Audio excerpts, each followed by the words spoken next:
શ્રીરામ જન્મભૂમિ તીર્થ ક્ષેત્રે પ્રાણ પ્રતિષ્ઠાની વર્ષગાંઠના શુભ મુહૂર્તે 11મી જાન્યુઆરીના રોજ શ્રી હિમાંજય પાલીવાલે ગુજરાત રાજ્ય સંયુક્ત બોર્ડના અધ્યક્ષ તરીકે દાયિત્વ સ્વીકાર કર્યો છે. ગુજરાત સરકારના શિક્ષણ વિભાગ દ્વારા સંયુક્ત ભાષાને સંવર્ધન માટે થઈને ગુજરાત રાજ્ય સંસ્કૃત બોર્ડની સંરચના કરવામાં આવી છે. શ્રી રામ જન્મભૂમિ તીર્થ ક્ષેત્ર પ્રાણ પ્રતિષ્ઠાની વર્ષગાંઠના શુભ મુહૂર્તે 11મી જાન્યુઆરીના રોજ શ્રી હિમાંજય પાલીવાલે ગુજરાત રાજ્ય સંયુક્ત બોર્ડના અધ્યક્ષ તરીકે દાયિત્વ સ્વીકાર્યું. તેમની સાથે ઉપાધ્યક્ષ તરીકે શ્રી પંકજભાઈ ત્રિવેદી તેમજ સભ્યો ડૉક્ટર આશીષ જનકરાય દવે, ડૉક્ટર મયુરીબેન ભાટિયા અને ડૉક્ટર અશોકભાઈ જોશીએ પણ દાયિત્વ સ્વીકારવા ઉપસ્થિત રહ્યા હતા. અધ્યક્ષીય ઉદ્બોધનમાં હિમાંજય પાલીવાલે જણાવ્યું કે દેવ ભાષા સંસ્કૃતની સેવા માટે ઈશ્વરે અમોને નિમિત્ત માત્ર બનાવ્યા છે. પરસ્પર સહયોગ અને સહકારથી જ સંસ્કૃતનો સર્વાંગી વિકાસ કરી શકાય. સંસ્કૃત ક્ષેત્રમાં જોડાયેલા તમામ શિક્ષકો, પ્રાધ્યાપકોનું સંરક્ષણ અને ભારતીય જ્ઞાન પરંપરાના મૂળ સંવાહક સંસ્કૃત પાઠશાળાનું સંવર્ધન વિષય ઉપર વિશેષ ધ્યાન આપવાનું ધ્યેય રહેશે. સમગ્ર કાર્યક્રમ ગુજરાત રાજ્ય સંસ્કૃત બોર્ડ ગાંધીનગર ખાતે યોજાયો હતો. આ કાર્યક્રમમાં પૂર્વ સનદી અધિકારી સંસ્કૃત અનુરાગી કે.જી. વણજારા, શ્રી વલ્લભભાઈ રામાણી, ગૌતમભાઈ પટેલ, ડૉક્ટર કૃષ્ણપ્રસાદ નિરોલા, ડૉક્ટર અવનીબા મોરી, જીતેન્દ્રભાઈ બ્રહ્મભટ્ટ, ગુજરાત રાજ્ય કોલેજ આચાર્ય મંડળના પ્રમુખ ડૉક્ટર જયવંતસિંહ સરવૈયા તેમજ બંને પ્રાંતના સંસ્કૃત કાર્યકર્તાઓએ ઉપસ્થિત રહી અભિનંદન પાઠવી નવનિયુક્ત પદાધિકારીઓને પ્રોત્સાહિત કર્યા હતા. ગુજરાત રાજ્ય સરકાર દ્વારા સ્થાપિત ગુજરાત સંસ્કૃત બોર્ડના ઉપાધ્યક્ષ તરીકે મારી નિમણૂક કરી એ બદલ હું સરકારશ્રીને અભિનંદન પાઠવું છું.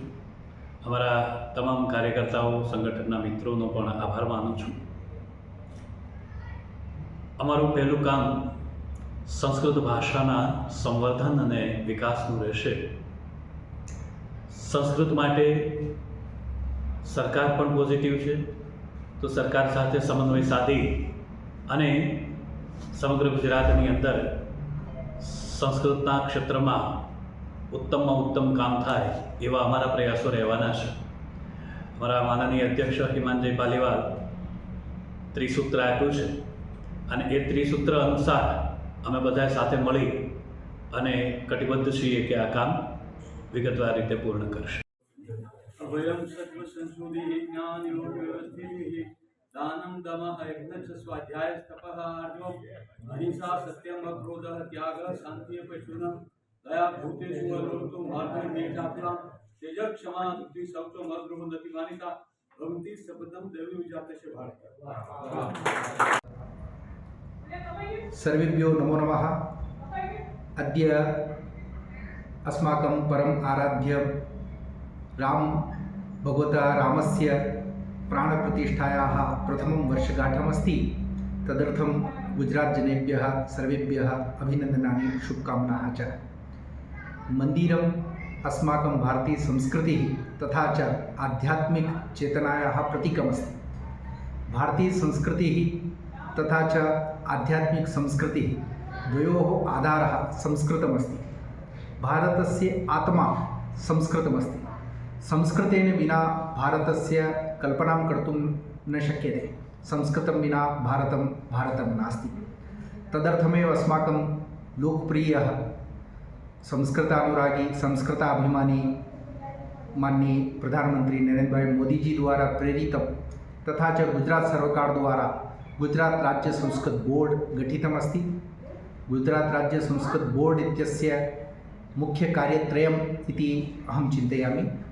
प्रथमं कार्यं संस्कृतभाषायाः संरक्षणं संवर्धनं, तथा च द्वितीयं कार्यमस्ति अस्माकं गुरुकुलपरम्परा तथा च ज्ञानपरम्परायाः संरक्षणं तथा संवर्धनं.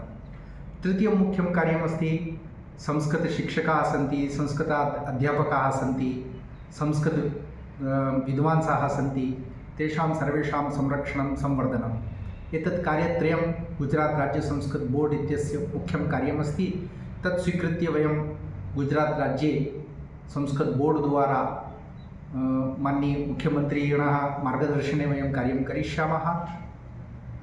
अद्य गुजरात राज्य संस्कृत बोर्ड इत्यस्य अध्यक्षस्य उत्तरदायित्वं अहं भगवतः श्रीरामस्य कृपया स्वीकृतवान् अस्मि। वयं सर्वे मिलित्वा संस्कृतार्थं गुजराते पुनः संस्कृतमयं कुर्मः। द्वितीय एकः महत्त्वपूर्णनिर्णयः अत्र कृतः अस्ति। अद्य प्रथमदिने संस्कृतदिवसः, तस्य सञ्चिकायाः उपरि हस्ताक्षरं कृतवान् अस्मि। तस्य आशयः गुजरात् सर्वकारद्वारा पूर्वारभ्य घोषितमस्ति। श्रावणपूर्णिमादिने इत्युक्ते संस्कृतदिनम् इत्युक्ते वयं विश्वसंस्कृतदिनमपि वदामः। विश्वे सर्वत्र विश्वसंस्कृतदिवसस्य आचरणं भवति। वयमपि गुजराते गुजरात् सर्वकारद्वारा संस्कृत बोर्ड माध्यमेन सर्वेषां संस्कृत अनुकूलसंस्थानां संस्कृतसंस्थानां च सहयोगेन वयम् अस्मिन् वर्षे गुजरात् संस्कृत बोर्ड द्वारा संस्कृतदिवसस्य तथा च संस्कृतसप्ताहस्य आचरणं करिष्यामः। तदर्थं सर्वे सहभागिनः भवन्तु।